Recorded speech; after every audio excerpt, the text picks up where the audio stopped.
Okay. The psychology of self sabotage, why smart entrepreneurs can't execute. If you're an entrepreneur or a business owner and you're wondering why you can't be consistent and you can't execute long term, this video is going to dispel the reason why or the reasons why pretty well. You're going to understand the cycle that you're likely going through perpetually. I've recognized this pattern in a lot of entrepreneurs that I've coached one to one, and of course for myself. Right, I'm talking to my past self here. I'm not just talking to, I'm not standing on a soapbox with this. It's going to be a very good eye opener for you if you struggle with self sabotage and you find yourself starting and stopping things, or you find yourself not starting at all, or you find yourself growing and doing a lot of things, and then 2 months later you're kind of back to your old ways. So definitely stick to the end for this one. So first, let's talk about the loop. Got my flow chart here. I love my flow charts. Okay, so right here, let me zoom in a little bit. So first, you have a high awareness. You have a big vision of something, whether you want to start a business or you're already starting a business and you have a project idea of some kind, some sort of project, and you're like, I know exactly what I need to do. You know what you want, and you know the steps to achieve what you want. Um, great place to start. This is where you start actualizing your vision. This everything before it materializes into the physical world starts as a thought, of course. So what happens is that you're taking action. You start taking action, but sometimes it either happens as you're taking action or before you even start taking action, you get emotional resistance. Something feels off when you try to start. You feel a sense of maybe imposter syndrome. You feel a sense of, oh, this isn't going to work out. You feel some sort of resistance that's slowing you down. And what this starts to look like is inconsistency or just stopping as a whole. And then your mind starts playing tricks on you, aka your old self starts playing tricks on you and rationalizing. And you start overthinking the process. You actually, as a defense mechanism, you actually start making the process seem more complicated than it actually is. So you get an idea for how to expand your business more. Maybe you need to post more content, run ads, and you end up like complicating it so much as a way to procrastinate so that you don't take action or you make some sort of excuse. This is the defense mechanism that entrepreneurs struggle with when they are actually fearful of taking action or have a lingering fear of success or a fear of failure. So you say, I need to think this through more. I need to just sit with it more. Instead of taking action and moving things forward, I just need to sit with it and ponder. And this actually is dangerous because it leads to either even further analysis paralysis. Again, I've seen this firsthand in myself, and I've seen it firsthand with clients of mine. And this leads to, of course, delayed action. I'll start when the timing is right. You start waiting for the right time. And if you ask yourself, when is the right time? You can't really, it's too amorphous. You can't really put it to words because it's rooted in a feeling. It's not rooted in logic. Your emotions are taking over. And I've seen this again. I've seen this a lot. I've seen this with friends. I've seen this with so many people. It's this rationalization. It's this when the timing is right. Oh, things aren't the right time right now. And I talked about this in my recent 2-hour class. I said, if right now is a busy time for you, it's not the right time. If you were able to still get started and get the ball moving, even when it's not the right time, would it be true that you would have the skill set to get things done even when it's not the right time? The answer is yes. Because you are practicing taking action despite it not being the right time, which really is just, I don't feel like doing it now because it's making me anxious or whatever. If I'm able to still execute despite how I feel, despite the circumstances around me, is it true that I'd be better at execution despite difficult circumstances? Absolutely.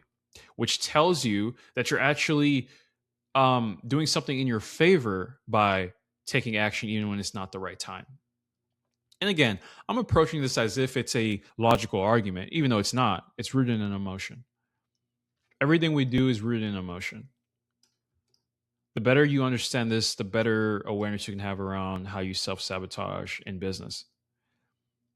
So what happens is you delay, and this leads to actually a sense of relief. It actually leads to a good feeling because we do everything based on our emotions. We strive to avoid negative emotions, and we strive to towards positive emotions. So this relief is rooted in okay, this weight is off my shoulder because I don't have to execute on my vision anymore. I can just delay it. I can just consume more information.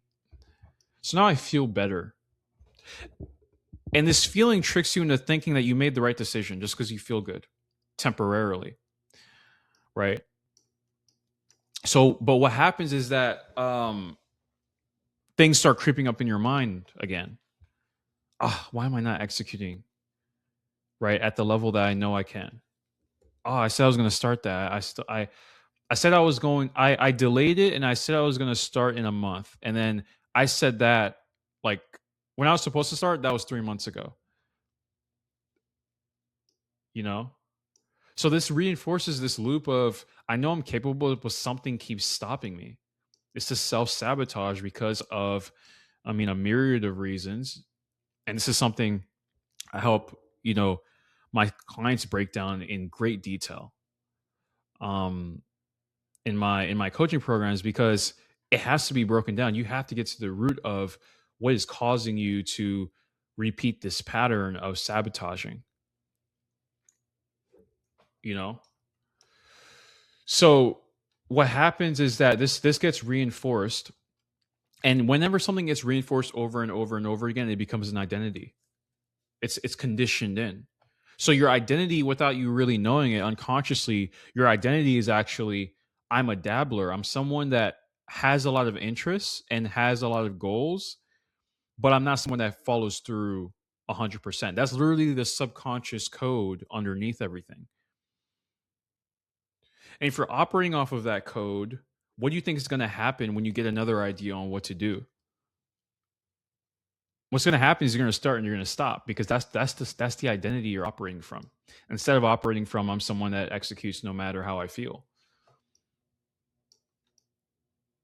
So what happens is that you get life pressures, you get maybe even motivations to um pursue the path again. Like maybe it's financial pressures. Hey, I want to make money online or whatever, or start a business. Okay, like that pushes you, right? Um, maybe you get further ideas. Maybe you have a friend. Maybe you see something online and that inspires you again. Cool, but that's just short term. That's just a short term boost. That's not enough because yes, you'll go back here. I know exactly what I need to do. What happens? Emotional resistance. Something feels off when I try to start. Rationalization. I'll do it later. I'll start when the timing is right. I feel better now. Why am I not executing? I know I'm capable, but something is stopping me. More pressures. You see, it's a forever loop.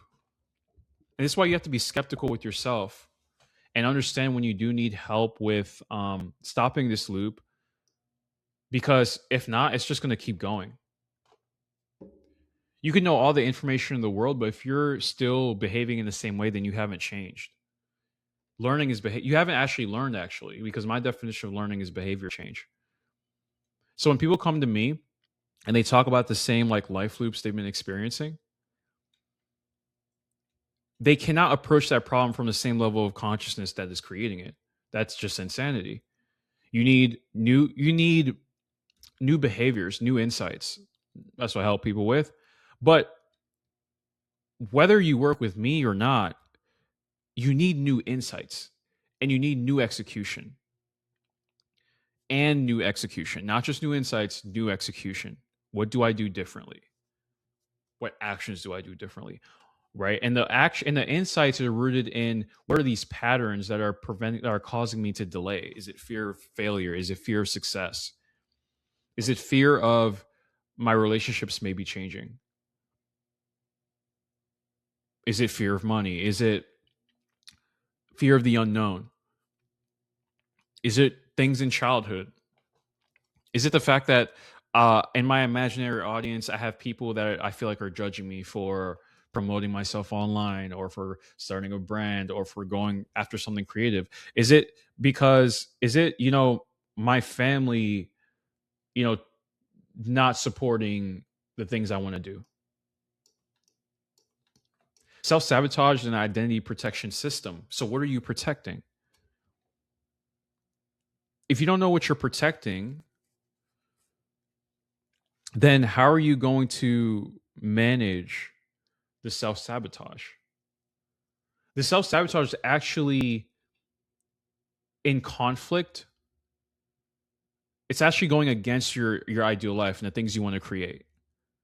So if that's true, then it'd be in your best interest to unveil that self sabotage. It's protecting your identity, but this identity isn't what you want to be anymore. So in a sense, it's actually harmful. Because sometimes people make the argument that it's not self sabotage, it's self preservation. Yeah, if you're trying to stay the same person, it's self preservation. But if you're trying to be a different person, it's self sabotage by definition. So if you're trying to be a different person and you're falling into this loop, this is self sabotage by definition. Especially if you're an entrepreneur, where entrepreneurship requires innovation, it requires thinking outside the box, it requires pushing yourself. Honestly, it's one of the best forms of self development that I found in my what uh, 8 years now in business. So what's the further answers to this? You got to break the cycle, as I alluded to. Awareness enough isn't alone. Like, I'm sure you're highly aware, but there's a lot of highly aware people and smart people that run into same patterns and loops. Again, I'm speaking from experience. It's not enough to just know. You have to execute. The execution must match the ideal identity, right? So if you are aiming to be, let's say you want the identity of a six-figure entrepreneur. Okay, let's go down the line here of a six-figure entrepreneur. I know exactly what I need to do. Perfect. Checks off. Okay, emotional resistance pops up. Maybe there's discomfort in expanding. Okay, that six-figure entrepreneur notices that, sits with that, and despite that discomfort, chooses different actions that align with their goals. Also, the six-figure entrepreneur dissects why these emotions are arising. They're not viewing their emotions as the villain. They're viewing their emotions as data, right? As information. Like, what beliefs are causing me to feel this way? They're still like, something feels off, but this feeling of something being off isn't something that's going to delay what they're going towards. And they're aware enough to not rationalize not doing the necessary actions. Thus, they don't delay, right? And they don't feel this short-term relief. Well, maybe they actually do feel short-term relief because they're taking action, but it's not this short-term relief of, I feel better now because I didn't take action. So thus, they don't deal with, why am I not executing? And this doesn't get reinforced. Something else gets reinforced. So you want identity loops that reinforce positive outcomes. And it starts with you removing the sabotage. Execution must match identity.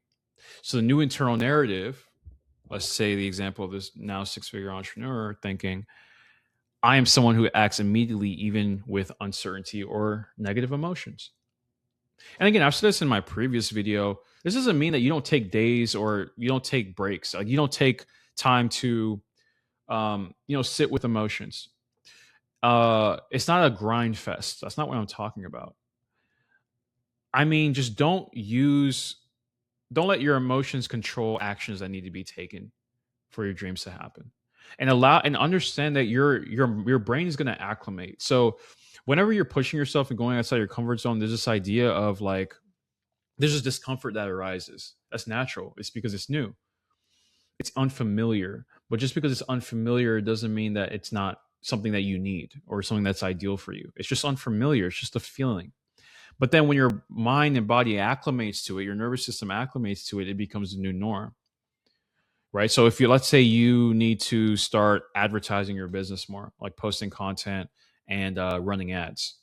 At first, it's uncomfortable, right? You're spending money on advertising. You see those, you're investing it, but it feels like you're losing money. You're posting content. You're putting your face out there for the world to see and judge. It's uncomfortable, but that's ideal for the path. But if that's ideal for the path you're heading towards, you're doing the right thing. Logically, you're doing the right thing, but emotionally, you feel like you're not because it's uncomfortable. But that doesn't mean that it's not the right thing. It's just an emotional conclusion you're coming to. And if you emotionally reason, like a lot of people do, you're going to be inconsistent. You're going to have these sabotaging patterns happening. Okay. So I hope you found value in this video. If you need help with this one-to-one, I help entrepreneurs one-to-one in my identity residence program to break these patterns and rebuild execution from the inside out. You can apply for identity residence using the link in the description. If I post this somewhere else like Instagram, then you can check my bio and all of that, or just DM me. And let's see. Yeah, definitely check that out. And then in the description box, I'm also going to likely put this chart in the description box as well on YouTube. And if you're watching this on Instagram, then you can just message me if you want to check this out. But yeah, you gotta end the sabotage.